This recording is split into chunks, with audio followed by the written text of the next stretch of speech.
Buenas tardes, mi nombre es Valentina Córdoba Quintero y a continuación les voy a presentar mi proyecto de grado titulado Factores asociados a la presencia de efectos adversos en pacientes que recibieron opioides en el servicio de urgencias.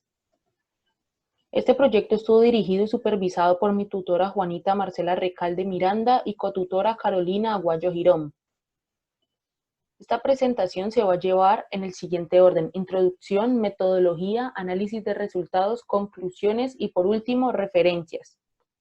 Bueno, el servicio de urgencias es un acceso vital para los pacientes que sufren y necesitan atención médica. Una de las primeras causas por la que los pacientes visitan este servicio es porque presentan algún tipo de dolor, tanto así que esto ha representado el 70% de las llamadas y visitas a este departamento.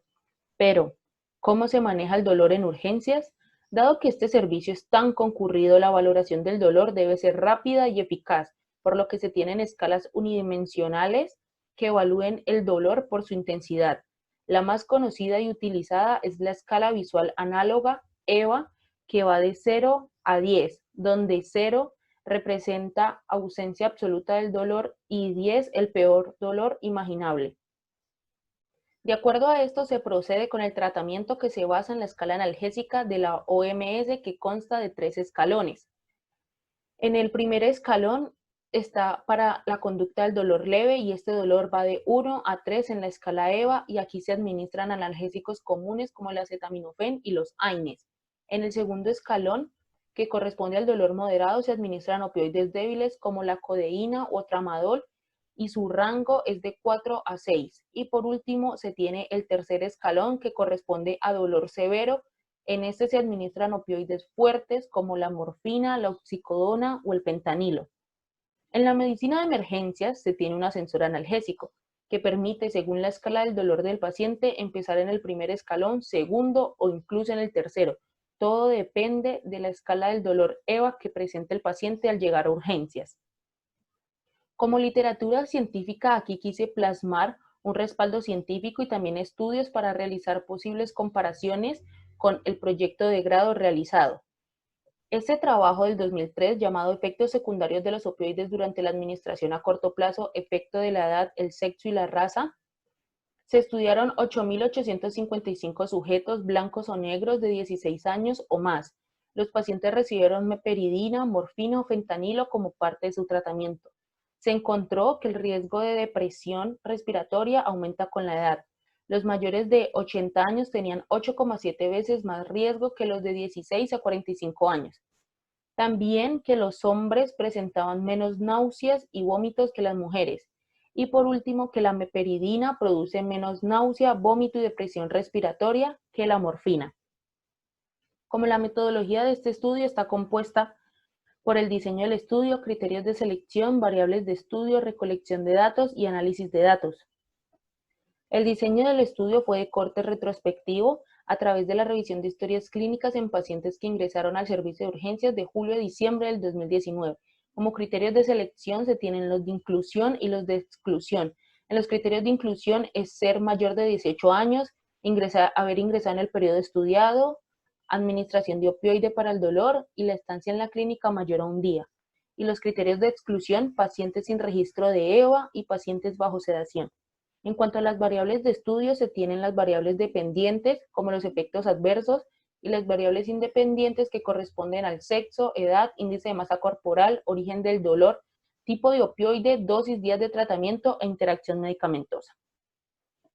En cuanto a la recolección de datos, se realizó a través de SIAM, Sistema de Administración Médica, donde se encuentran las historias clínicas de los pacientes seleccionados para el estudio. Se creó un formulario en Epidata para llevar registro de los pacientes y esta se hizo de forma anónima para cuidar y preservar la información privada de los pacientes. También en cuanto al análisis de datos, para las pruebas estadísticas se realizó chi cuadrado y el test exacto de Fisher. Para ello se utilizó el programa OpenEpi. Después de esto se estimó el cálculo de medidas de asociación por medio del odds ratio para cada uno de los posibles factores asociados. Ya pasando al análisis y discusión de los resultados de este proyecto de grado, la totalidad de pacientes tratados con analgésicos opiáceos en el servicio de urgencias durante el periodo de julio a diciembre del 2019 fueron 571, de los cuales solo 68 pacientes fueron revisados por cuestiones de tiempo en lo programado para la recolección de datos. Partiendo de esto, 34 no cumplieron con los criterios de inclusión por estar bajo sedación, sin registro EVA, ser menores de edad o haber fallecido en la estancia hospitalaria. Y 34 pacientes sí quedaron dentro del estudio. En el estudio se evaluaron medicamentos como el tramadol y la morfina. Ya pasando a la descripción de variables, en esta tabla se hizo la descripción clínica y sociodemográfica de las variables en estudio, donde se representa N como la cantidad de pacientes y los paréntesis, el porcentaje de la población en estudio. Es decir, que las mujeres, hubo 18 mujeres, que corresponde al 52,94%. En este gráfico, lo relevante es observar que a pesar de que el dolor presenta una gran variabilidad, dado que en urgencias se atienden todo tipo de lesiones o afecciones, hay ciertos tipos de dolores que presentan un mismo valor, como en el caso del dolor con origen oncológico. Todos los casos de este tipo presentaron un valor de 10 en la escala de EVA. Continuando con esta gráfica, se quiere representar el uso no racional de analgésicos opiáceos. Como lo menciono anteriormente, para administrar un analgésico hay un protocolo, donde se recomienda que a partir de 7 en la escala del dolor, que hace alusión a un dolor severo, es donde se puede administrar opioides fuertes como la morfina. Por tanto, en el gráfico se evidencia que a pacientes con un dolor de 4, 5 y 6 se les administró un opioide fuerte, en este caso la morfina, y lo recomendado es administrar un opioide débil para un dolor moderado, es decir, que se debería haber aplicado tramadol en vez de morfina.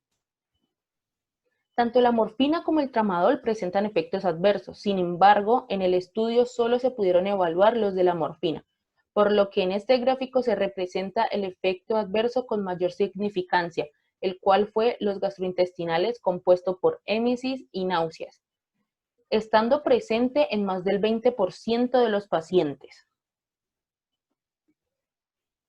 Posteriormente se procedió a realizar la prueba de chi cuadrado. Como se evidencia en la tabla, todos los valores P son mayores que alfa, 0.05, aceptándose la hipótesis nula y concluyendo que las variables son independientes y que los efectos adversos no se asocian con los factores clínicos o sociodemográficos. Después se realizó el riesgo relativo y la prueba Fisher.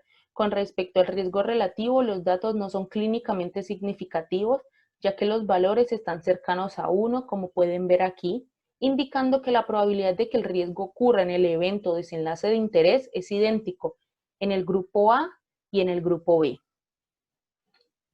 Por último, en las conclusiones, la evidencia que se ha presentado anteriormente demuestra el elevado consumo de los analgésicos opiáceos, pues hubo 571 pacientes que recibieron opioides entre morfina, fentanilo, tramadol y fosfato de codeína en el periodo de julio a diciembre del 2019. Además, se logró observar un uso no racional de la morfina, ya que era administrado en pacientes sin importar el grado en la escala del dolor EVA. Con los resultados obtenidos del análisis estadístico se pudo demostrar que la presencia de efectos adversos en pacientes con uso de opioides como tratamiento del dolor no dependen de variables clínicas o sociodemográficas, sino que son factores aislados e independientes. También se obtuvo una pequeña muestra poblacional de 34 pacientes, que hizo complejo realizar pruebas estadísticas como chi cuadrado, razón de riesgo y el test exacto de Fisher, ya que en varios casos no se cumplieron con los supuestos de las pruebas. Por eso, como recomendación a futuros investigadores, se propone realizar el estudio con una muestra poblacional mayor, partiendo de los 34 pacientes que se encuentran revisados y analizados en este proyecto. Muchas gracias por su atención.